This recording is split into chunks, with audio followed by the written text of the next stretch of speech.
Alam mo ba na ang iyong favorite author, TikToker, graphic designer o kahit yung local artisan sa inyong lugar ay parte ng creative economy?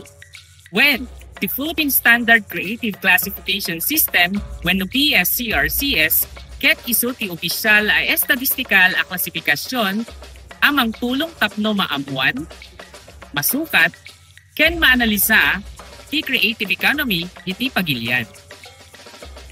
Ug mao kini ang sistema nga gigamit sa Philippine Statistics Authority aron i-classify ang creative industries gikan sa traditional arts ug hangtod sa digital innovation. So next time you create something, remember, you're helping build the creative economy.